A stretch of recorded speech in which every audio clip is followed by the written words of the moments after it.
오늘 볶아볼 커피는 에디오피아 이디도 워시드 탑 500g이고요. 로얄 커피 생두를 볶아보도록 하겠습니다. 시간은 좀 약간 지난 것 같아요, 생두가. 그래가지고 생두가 사과향 나고, 사과향 나면 보통 생두가 1년 이상 된 것 같은 느낌이 나더라고요. 최대 화력으로 해서 볶아보겠습니다. 오랜만에 로스팅 영상을 찍게 됐는데요. 그동안 좀 바빴어요. 바빴던 이유가 여러 가지가 있는데, 갑자기 추워지면서 주문도 많아지고, 지금 추석 전인데, 추석에 이게 많이 쉬잖아요. 물량이 한꺼번에 몰리다 보니까 아무래도 저희가 제조를 끼고 있다 보니까 물량이 몰려서 약간 바쁜 게 있어가지고 영상을 늦게 업로드하고 예전에 찍어놨던 것들이나 다른 내용들로 좀 올렸던 것 같아요. 그래가지고 일단은 그래서 로스팅을 하는 영상을 오랜만에 찍게 되는데 날씨가 이제 더우면서 이제 겨울로 바뀌고 있잖아요. 가을. 우리나라 이제 봄가을이 점점 짧아지고 있는데 뭐가 변화가 있을 때 로스팅도 변화가 있어요. 그 비 올 때 영상 혹시 아시나요? 비 올 때 습도가 높아가지고 로스팅이 좀 잘 안 되는 경향이 있는데 이렇게 가을이나 겨울에는 커피 로스팅이 잘 됩니다. 왜냐면 우리가 상식적으로 보면 마른 장작가지를 태웠을 때도 잘 타잖아요. 그렇듯이 날씨가 바뀔 때, 특히 이렇게 건조할 때, 이럴 때 로스팅이 잘 됩니다. 그리고 커피도 이때가 제일 맛있어요. 왜 맛있냐 이렇게 느낄 수도 있는데 더울 때는 아이스 아메리카노 먹기 때문에 우리가 먼저 갈증 때문에 쭉쭉 빨아먹어요. 아이스 아메리카노를 우리가 맛으로 먹진 않아요. 근데 저희 같은 사람들은 아이스 아메리카노도 어떤 특정한 맛 때문에 그 높낮이를 조절하거나 로스팅을 조절하죠. 그래서 우리나라 아이스 아메리카노가 저가 커피가 많은데 그걸 왜 그러냐면 물 대신 먹어서 그래요. 물을 돈 주고 사 먹어도 500원, 1000원인데 여기다가 얼마 더 주고 아이스 아메리카노 먹는 게 더 낫다고 생각하는 거죠. 그리고 에너지 드링크 먹는 것보다 커피가 더 싸잖아요. 그죠? 그러면 어떤 걸 드시겠어요, 여러분들은? 커피를 먹겠죠. 그래서 커피 시장이 점점 커지고 있는데 이게 양적 성장이지 질적 성장은 아니거든요. 저희 같은 사람들이 질적 성장을 이끌어내기 위해서는 뭔가 다른 변화들이 필요해요. 이렇게 계절이 바뀌듯이 뭔가 변화들이 필요한데 이런 변화들을 추구하는 데 있어서 가장 필요한 게 있어요. 우리가 정신과 이제 몸이 있는데 그냥 무식한 사람은 몸으로 먼저 움직이기도 하는데 대부분의 사람들은 정신개조부터 먼저 해요. 그래서 정신개조를 어떻게 하냐면은 목표 설정이나 비전 설정 이런 것들을 먼저 시작하고 그에 맞춰서 움직이는 거거든요. 저도 마찬가지로 저는 맨 처음 장사했던 게 노량진이었어요. 노량진에서 수많은 브랜드가 탄생했는데 당시에 20년 전에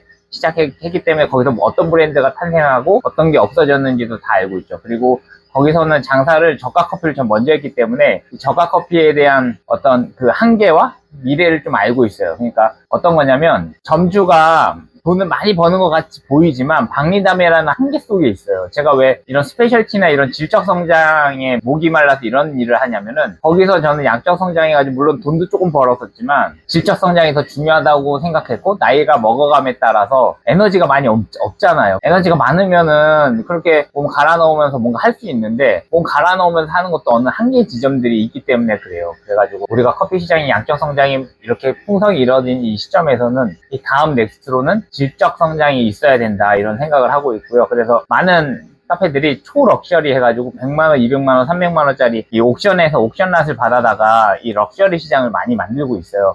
이게 질적 성장이기는 한데 뭐 제 개인적인 후배들도 있고 그때 저도 나름 예전에 양적 성장을 이룰 때도 질적 성장을 일정 부분 계속 겸하고 있었거든요. 근데 그게 이 평균을 위로 만드는 방법들이 있어요. 그러니까 가장 공부 잘하는 애 가장 이 시장을 만들 만한 사람들을 계속 점수를 올려가지고 1등을 만드는 경우도 있고 평균을 올리기 위해서는 못하는 사람들을 이제 올리는 경우가 있어요. 근데 60점 맞는 애를 혹시 티처스 보셨나요? 가끔 저희 아들이랑 한번 본 적이 있는데 80점 맞는 애를 85점 맞추거나 90점 맞는 애를 95점 맞추기는 굉장히 어려워요. 왜? 잘하는 거에서 좀 더 잘하게 하는 거 굉장히 힘들거든요. 근데 60점 맞는 애를 80점 맞거나 75점 이렇게 맞게 15점 정도 15점이나 80점 이렇게 퍼센테이지로 한 20-30%의 성장을 이끄는 거는 굉장히 쉬워요. 왜 쉽냐? 그만큼 올라갈 갭이 크기 때문에. 그래서 바닥에 있을 때, 그다음 우리가 저가 커피가 멀리 퍼져 대중을 상대로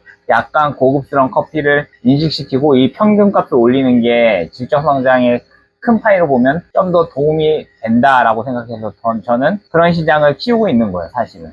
초럭셔리 시장 저도 알긴 알죠. 왜냐면 저도 수입을 했고 그런 시장을 해봤기 때문에. 그들이 말들을 보면은 너무 마케팅이 강하거나 좀 약간 무리수를 두는 경우들이 있어요. 근데 무리수를 둘 수밖에 없죠. 왜냐하면은 럭셔리 브랜드는 보통 역사와 전통 과정 속에서 보통 피렌체 가죽 공예가 유명해서 거기서 가죽 브랜드가 많이 생겨났잖아요. 우리가 알고 있는 브랜드들. 역사와 전통이, 그러니까 르네상스 시대 때부터 지금 현대 산업 시대까지의 어떤 과정들이 있었는데, 브랜드의 과정이. 근데 우리나라는 커피가 들어온 지 고작, 스페셜티 들어온 지가 고작 20년, 스타벅스 들어온 지 한 30년, 뭐 이 정도밖에 되지 않아요. 그래가지고 그 과정을 억지스럽게 말로 계속 풀어가는 거예요. 그래서 이게 장점이 되냐 단점이 되냐 했을 때 저는 단점이 많다고 생각해서 그거를 과하게 부풀릴 필요가 없다, 이런 생각이고요. 그다음에 커피 로스팅을 잘하는 것도 잘해봤자 얼마나 잘해요. 사실 역사가 짧은데, 우리가 알고 있는 커피를 잘한다는 사람들도 보면 역사가 그렇게 길진 않아요. 근데 우리가 그 단계부터 차근차근 하나씩 만들어가는 과정인 거죠. 그래서 그런 사람들도 소중한 건데, 그러니까 너무 과하게 부풀려져 있는 면이 조금 있다, 이렇게 생각하시면 좋을 것 같습니다.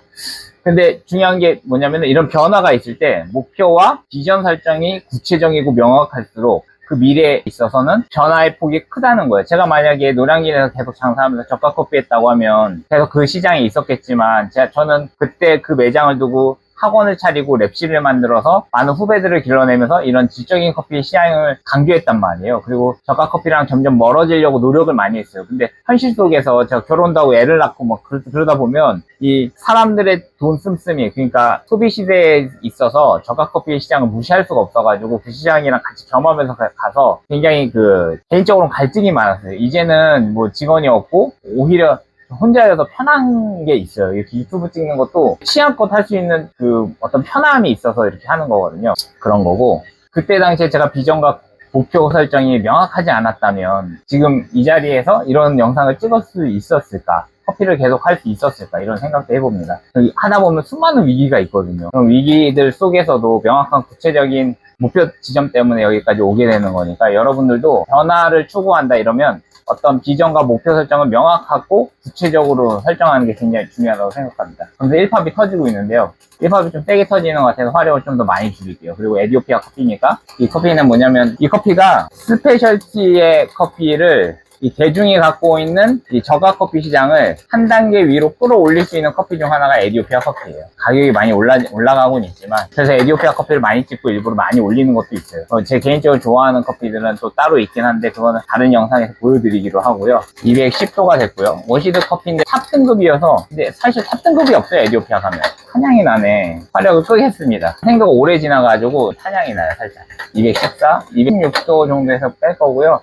템퍼를 줄여주고 좀 더 여열을 주면서 끌어주다가 쿨러를 두고 1팝이 끝났죠. 끝나고 이제 배출을 하겠습니다. 이 센터 컷이 명확한 거 보니까 제가 강배전한 건 아니고요. 1팝 끝난 직후에 배출을 했습니다. 맛은 조금 이따 볼 건데 맛있을 것 같고요. 일단은 제가 오늘 설명드릴 거는 명확한 비전, 목표 설정을 통해서 이렇게 시간이 지나니까 이 자리에 있더라. 저는 그냥 커피 로스팅도 끊임없이 계속 하니까 이 자리에 있더라, 이런 거 알려드리고 싶은 거고요. 이렇게 계절이 변할 때, 근데 가을은 너무 짧아요, 사실. 그죠? 겨울이 굉장히 길거든요. 그러니까 겨울에 뭔가 큰 변화가 있기 좋고, 가을에는 커피 먹기 좋은 날씨입니다. 그래서 뜨거운 커피, 아이스 아메리카노 말고 뜨거운 커피 한 번씩 즐겨보시면 좋을 것 같고, 저희 하단 링크에 여태까지 광고를 잘 안 했지만 무료 배송에 원두, 여러 가지 다양한 종류의 원두, 가을에 이번에 스페셜티나 다른 원두들도 한번 있으면 즐겨보시면 좋을 것 같습니다. 그럼 시청해 주셔서 감사합니다.